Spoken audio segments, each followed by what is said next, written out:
जय श्री कृष्णा, राधे राधे। आज की वीडियो में सुनेंगे वट सावित्री व्रत की कथा। बड़ी ही रोचक पौराणिक कथा है जो कि वट सावित्री व्रत में सुनी जाती है। कथा सुनने मात्र से ही व्रत का पूर्ण रूप से फल प्राप्त होता है। तो आइए कथा शुरू करते हैं। प्राचीन काल की बात है कि मध्य देश में अशुपति नाम के परम ज्ञानी राजा थे। उनकी दीर्घकाल तक संतान नहीं होने के कारण वह दुखित रहते थे। राजा ने अपने राज्य के सब विद्वान, ज्योतिषी, ब्राह्मण, पुरोहित आमंत्रित कर एकत्रित कर दिए थे। सबका यथा योग्य सत्कार कर रहा हूँ, परंतु सबका आदर सत्कार करता हूँ। हे भविष्य दर्शी विद्वान, हे विप्रो, आप सब गणना करके यह मुझे बताने की कृपा करें कि मेरे भाग्य में कोई संतान है या नहीं। मैंने सब ऋषि मुनियों से यह आग्रह किया है कि आप मुझे मेरे भाग्य का लेखा जोखा बतलाइए। इस पर मैं दुखित हूँ क्योंकि मुझे कोई संतान नहीं है। मेरे भाग्य में कोई संतान मुझे प्राप्त होगी या नहीं। तभी तत्काल राजा के प्रश्न का उत्तर देने के लिए विद्वान ज्योतिषी वहां पर अपनी अपनी ज्योतिषी गणनाएं प्रारंभ करने लगे। कुछ समय पश्चात ही सब गंभीर होकर के राजा की ओर देखने लगे। राजा ने कहा, आप लोग संकोच त्याग कर सच्ची बात कहिए। ज्योतिषी बोले, हे राजन, आपके प्रश्न का उत्तर प्रसन्नता बढ़ाने वाला नहीं है, फिर भी सत्य छुपा नहीं सकते क्योंकि आपको बताना आवश्यक है।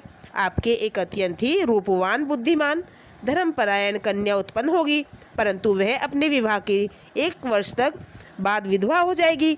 यही विधि का विधान है। फिर ऋषि मुनियों ने भविष्यवाणी सुनकर राजा अत्यंत ही दुखी हो गए। वे कन्या और अपने राज्य के भविष्य की चिंता करने लगे। फिर क्या था कि कालांतर में राजा की एक कन्या उत्पन्न हुई जिसका नाम सावित्री रखा गया। और इसी तरह से वह सावित्री बड़ी होने लगी। वह विवाह के योग्य हो गई और आयु उसकी बढ़ गई। राजा अपनी कन्या के विवाह का परिणाम सोचकर दुखी हुए और वे चिंता करने लगे और समय विचारने लगे कि मैं ऐसा कौन सा प्रयास करूं जिससे मेरी पुत्री के प्राण बच जाएं। ऐसा सोचते सोचते देव प्रेरणा से राजा को नारद जी का स्मरण हुआ।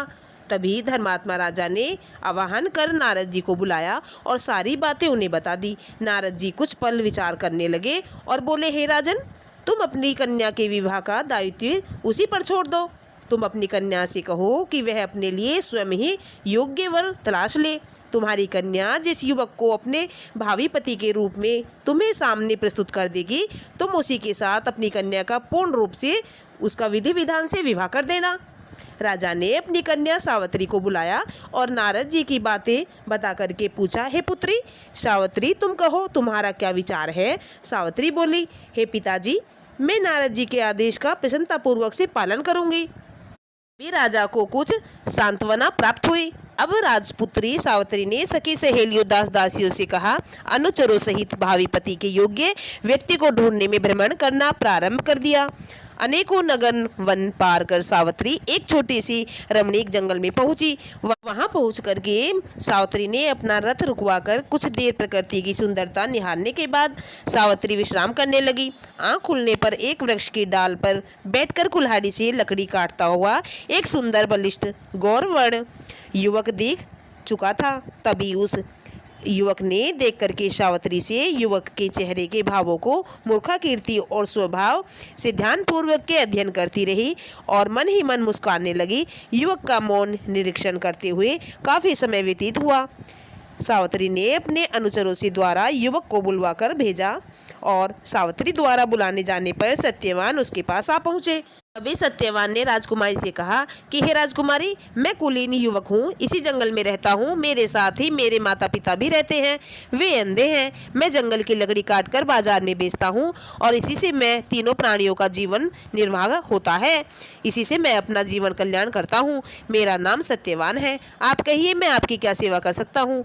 उस सत्यवान नामक युवक की शालीनता, शिष्टता से स्पष्ट होकर के सावित्री बड़ी प्रभावित हो गई।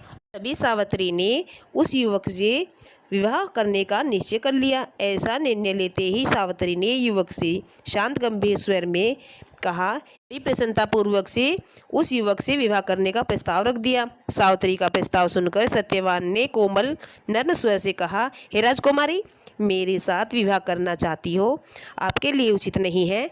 मेरे साथ ही आप भी दुखों में संकटों में घिर जाओगी। इसके बाद सावित्री बार बार विवाह का आग्रह करने लगी। सत्यवान तरह तरह से समझाता रहा, परंतु सावित्री ने हट करके सत्यवान से कहा, समीप ही मेरी कुटिया है, वहाँ मेरे माता पिता हैं, आप उनके पास चलिए। अच्छा होगी यह बात आप उनके सामने बोले। सत्यवान के प्रस्ताव से उत्साहित होकर सावित्री उसकी कुटिया में चली गई। वहाँ सत्यवान के अंधे माता पिता थे, वे भी सावित्री को हर तरह से समझाने लगे। सावित्री ने अपनी ओर से उन्हें तरह तरह से आश्वासन दिया और विवाह की स्वीकृति से प्राप्त करने में सफलता प्राप्त कर ली। सत्यवान ने भी विवाह के लिए स्वीकृति दे दी। इसके साथ ही सत्यवान की कुटिया से लौटकर सावित्री अपने पिता के पास पहुंची। सावित्री ने अपने पिता को पूरी वृतांत सुना डाली। सावित्री अपने पिता से वार्तालाप करती रही और कहा कि नारद जी वहां पर आ पहुँचे और कहने लगी कि सावित्री बोली कि पिताजी, मैंने अपने विवाह के लिए वर को चुन लिया है। तो पिताजी बोले कि हाँ, तुमने अपना पति किसे चुना है? इस पर सावित्री ने पुनः सारी बातें नारद जी के सामने दोहरा दी। नारद जी बोले, सत्यवान एक गुणवान, रूपवान, सदाचारी, सज्जन युवक है, परंतु विवाह के 1 वर्ष बाद ही उसकी मृत्यु हो जाएगी। इसलिए हे सावित्री, तुम अपने लिए पुनः किसी अन्य व्यक्ति को चुनो। सत्यवान अल्पायु, कम उम्र में मरने वाला है। नारद जी की बात सुनकर सावित्री बोली कि हे नारद जी, देव भय से मैं धर्म विमुख नहीं हो सकती। हिंदू नारी जीवन में एक बार अपने पति का चुनाव करती है। मैं सत्यवान को अपना पति मान चुकी हूँ, अब वचन भंग कर पाप की भागी बन जाऊंगी। नारद जी ने और सावित्री के पिता ने उसे तरह तरह से समझाया, पर सावित्री सत्यवान से ही विवाह करने की दृढ़ मान रखी थी। उसने जिद की कि मैं तो सत्यवान से ही विवाह करूंगी। तो नारद जी ने कहा, तुम्हारा कल्याण हो, जीवन सुखी हो। नारद जी आशीर्वाद देकर वहां से विदा हो गए। सावित्री की इच्छानुसार उसके पिता ने उसका विवाह सत्यवान के साथ कर दिया।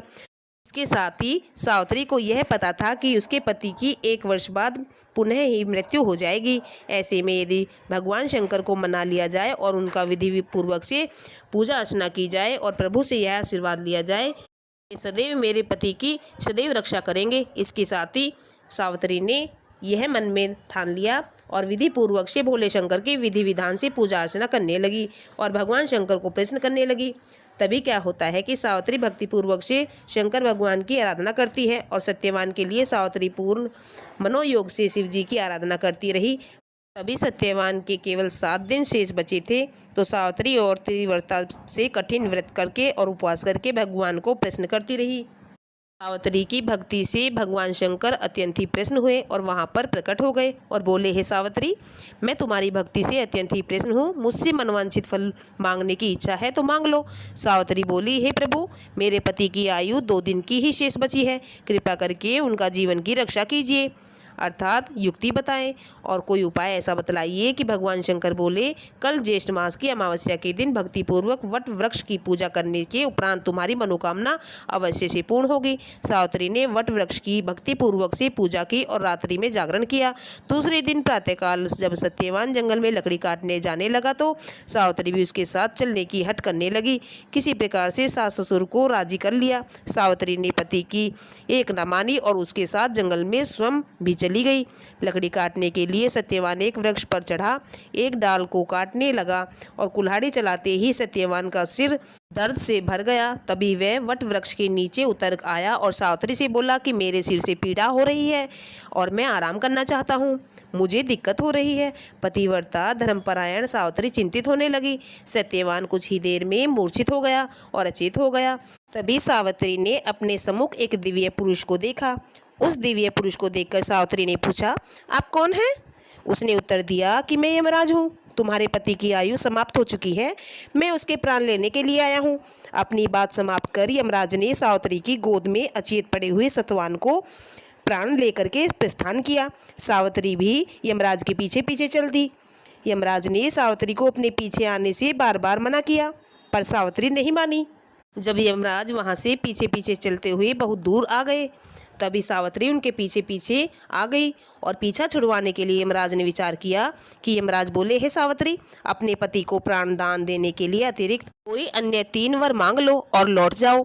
इस पर सावित्री ने कहा, हे धर्मराज जी, मेरे सास ससुर फिर से नेत्रवान हो जाएंगे। धर्मराज ने एवं मस्तु कह दिया। सावित्री ने अपने सास ससुर का खोया राज्य लौटाने की प्रार्थना की। धर्मराज ने इसे भी स्वीकार किया। तो अंत में सावित्री ने तीसरा वर मांगा कि मेरे 100 पुत्र हो जाएं।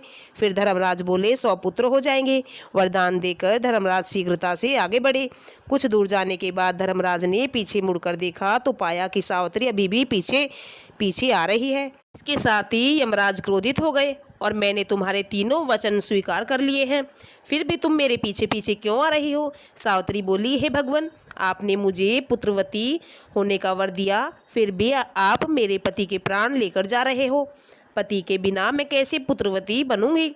सावित्री का तर्क सुनकर के अपने वरदान देने की गलती का अनुभव धर्मराज बौखला गए।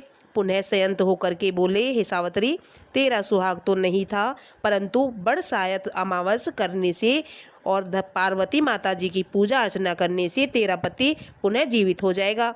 बड़ी चतुरता से तूने मुझे धर्म संकट में डाला है। जाओ, वरदान असत्य नहीं होगा, जो मैंने कहा है वही होगा। अपने पति के पास जाओ, तुम्हारे पहुँचते ही सत्यवान जीवित हो उठेगा। सावित्री अपने पति के पास लौट करके आई तो वह जीवित हो गया। दोनों प्रसन्न पूर्वक से आए। यमराज के पहले दोनों वरदान भी पूरे हो गए। सावित्री के सास ससुर को दिखाई देने लगा, उनका राज्य भी वापस मिल गया। यह सब बड़ अमावस्या सावित्री के व्रत के प्रभाव से हुआ है। इसके साथ ही इस व्रत को वट सावित्री ने सबसे पहले किया था, इसलिए इस व्रत को श्रद्धा और भाव निष्ठा के साथ जो भी महिलाएं करती हैं उनका सदैव पति की उम्र लंबी होती है और दीर्घायु बढ़ती है। इसके साथ ही इस व्रत को करने मात्र से वट सावित्री का वटम भी पूरा हुआ।